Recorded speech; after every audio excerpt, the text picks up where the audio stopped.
Hey folks, I hope everybody's doing good. So today, if you're like a longtime viewer, we're doing things a little bit differently today. We are going to be discussing Plato's Republic. Um, and disclaimer, I am not a philosopher. I'm an engineer. So have mercy on me, YouTube. Also, made basically a slideshow presentation for today to put forth my ideas and my musings. And yeah, without further ado, Plato's Republic. So I've never read it. I've always heard about it. So it's kind of been talked about. And I've always kind of been curious. Like, what is Plato's Republic? It's one of those, I don't know, Plato is like, there's sort of an epicness to his name. Um, so yeah, I still haven't read it, full disclaimer. I've read just little kind of bits and bobs, mainly from this link right here. It's available on Wikipedia. You can just go to this link and have the full text and different translations. It's totally free. It's in the public domain because this was written. Um, there's evidence that it's been written in the year 300 and something, like 350 BC. Okay, so this is an old text. It's it's in the mother of the public domain. Okay, so yeah, check it out if you're curious about reading it. So to do some research, I checked out two videos. Basically, the ones that came up kind of first on my search of YouTube, but also had a lot of views and seemed good. The first is by Jared Henderson. I liked it.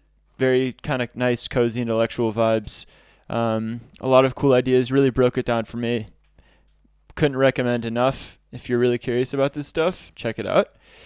Also, checked out Great Minds Part 1. This is by Michael Sugrue, perhaps? Sugro.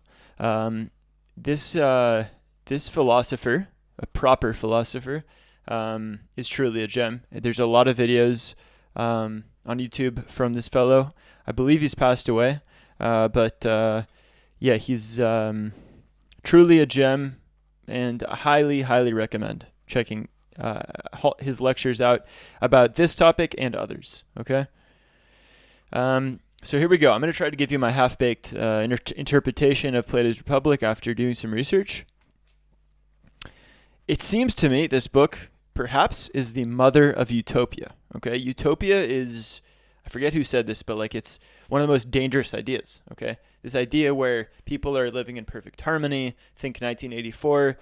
You could really imagine a dystopian type of situation where you have harmony.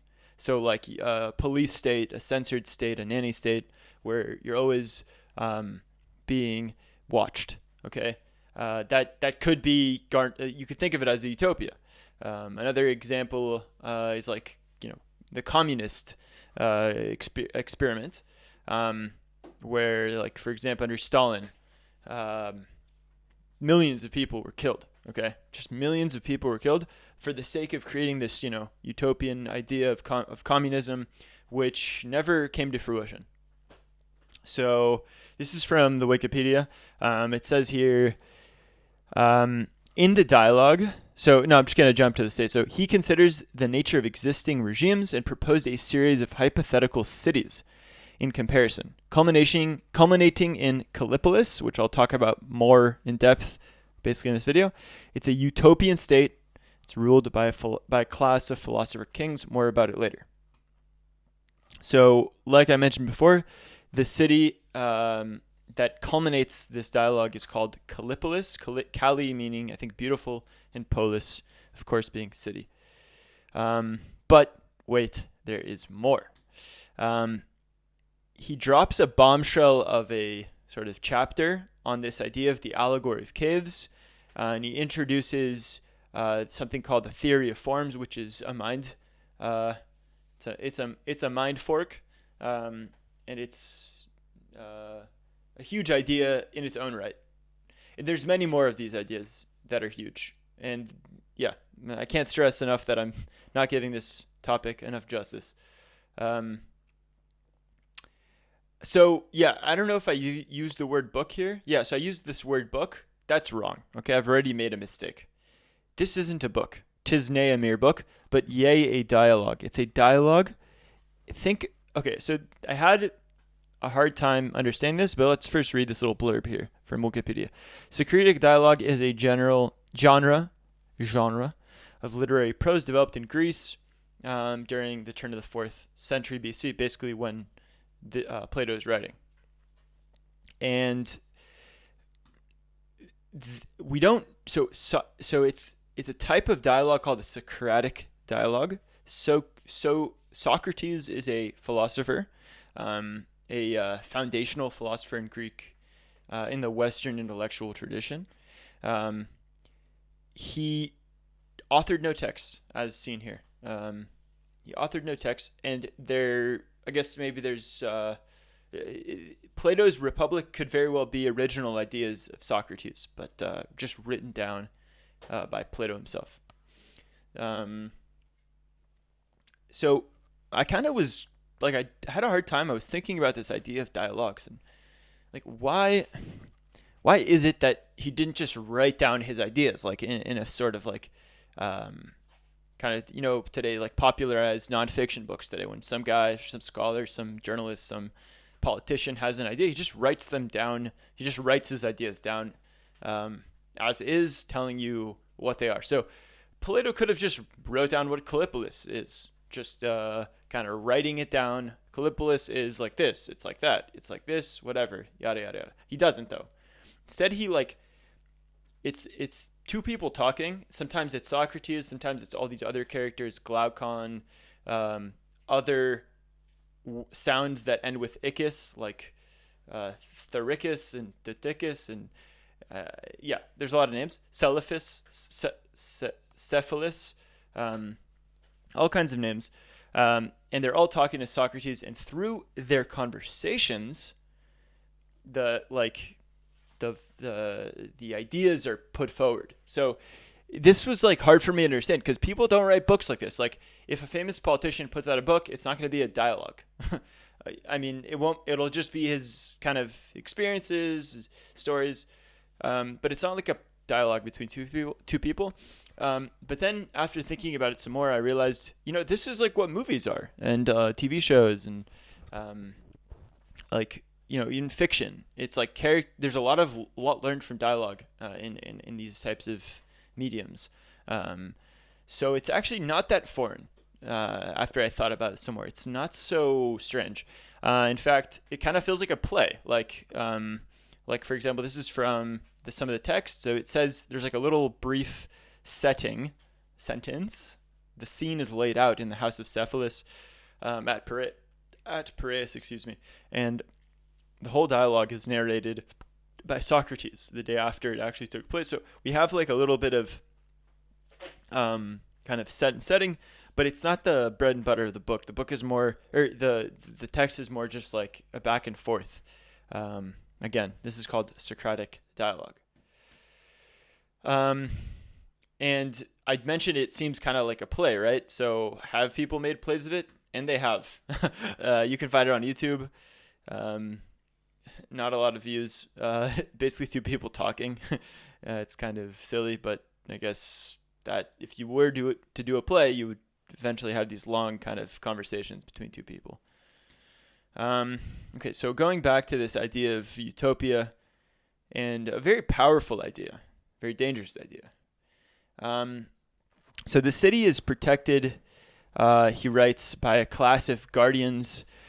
These guardians are defending the luxuries, and it's like a class of people, and and they stress how they should not become tyrants, and they need to guard the people, and they need to be very carefully educated and sometimes even censored of certain topics.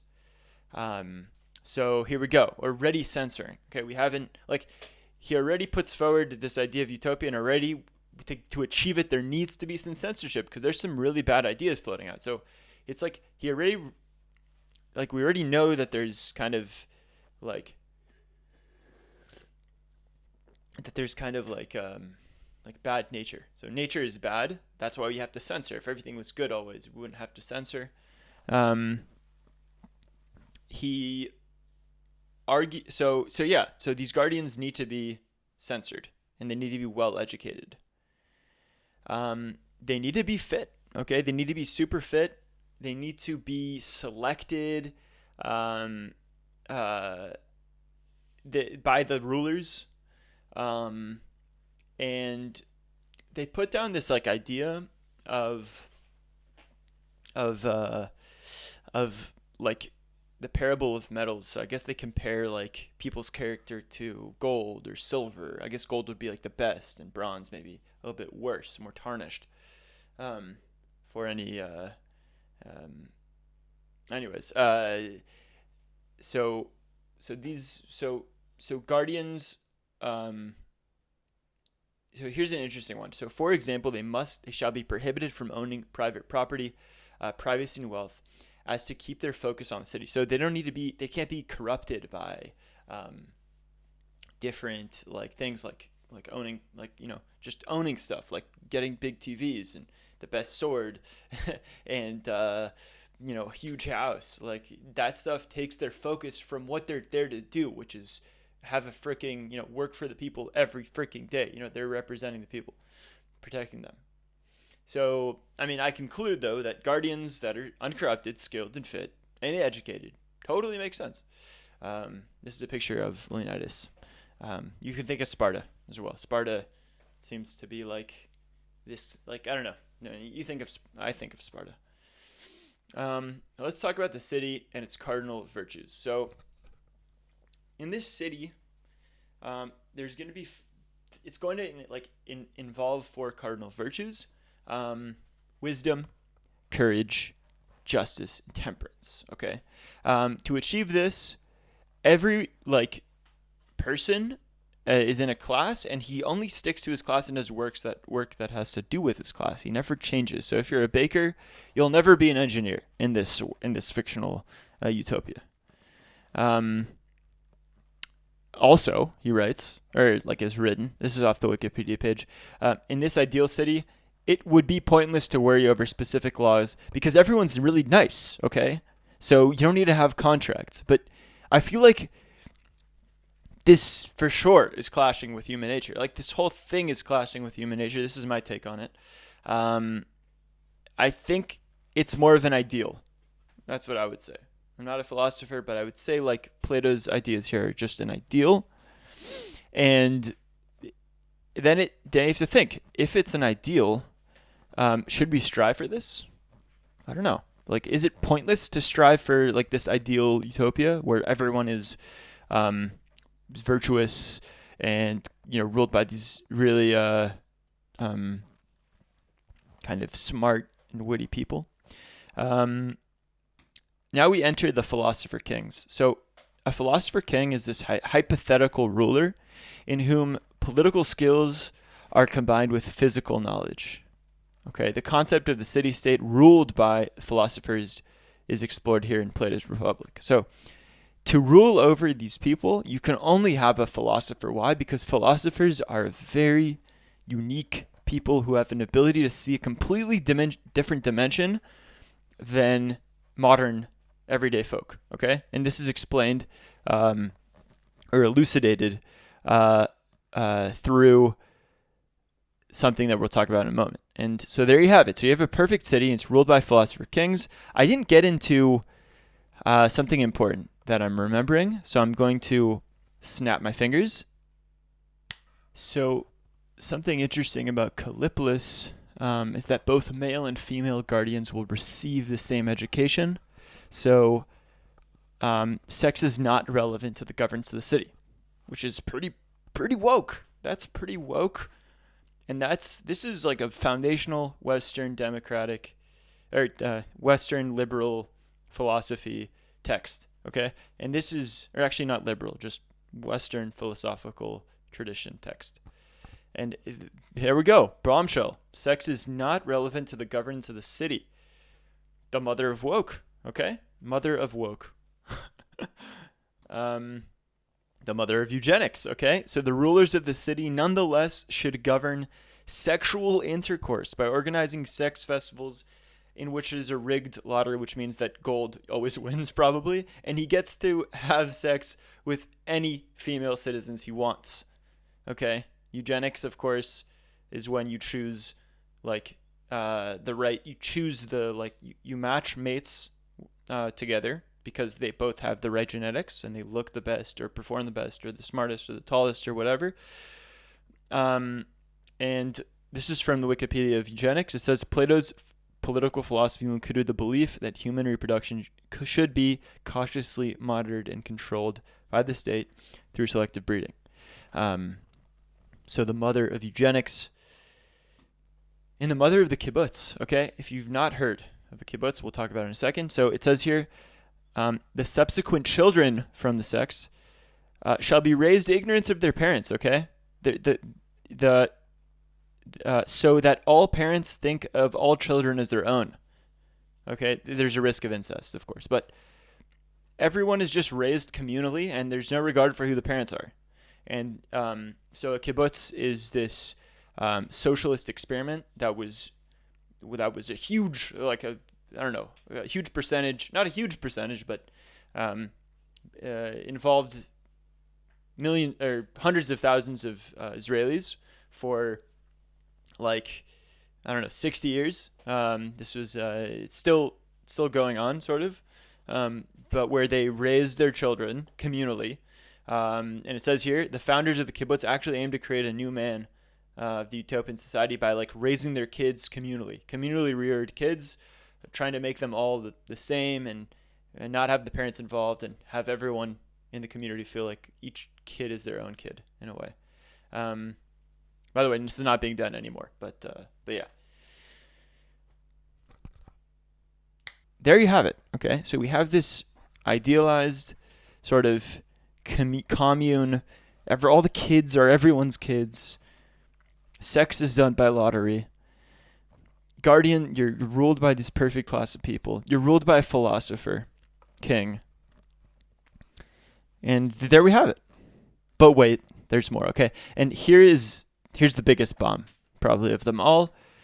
The allegory of the caves. I'm not going to explain it well, but you have people, everyday people, okay?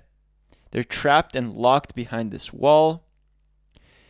And there are, and all these people can see is the shadows of light being cast by figures on the wall. And they think that their reality is what these shadows are, when in fact, there's a world completely unbeknownst to them. And this world that has the actual forms of the items that are casting the shadows. This world that has those items can only be viewed by a special class of people. These people are called philosophers. Okay? And this idea of forms is very powerful. It's really cool. Cool. It's profound. I recommend you guys explore this idea, this allegory of the caves. It's a lot of food for thought. Okay. So thus only a philosopher king could be fit to rule such a perfect city. By the way, a Platonic space of forms is starting to be taken seriously by a group of scientists, a small group of scientists. You can check out this idea, forms of life, forms of mind. This is a blog by Dr. Michael Levin, a serious scholar in academia, a scientist. Platonic space, where cognitive and morphological patterns come from. Okay, this idea is starting to be taken seriously. But of course, that's a whole different rabbit hole. So, thank you for watching. And if you had enjoyed it, please subscribe to my channel. And you can also leave a comment because I barely have any. I have a very small viewership. Yeah, I can totally get back to the one comment a week that I get. So just make sure it makes sense and it's like legible and make sense and coherent, so I don't write it off as spam or bots. That's my one question for you guys. Anyways, have a good rest of whatever kind of day you're having. Bye, guys. Wiki with me is signing out, or as I'm starting to fashion myself, the Wiki Scholar. Bye, guys.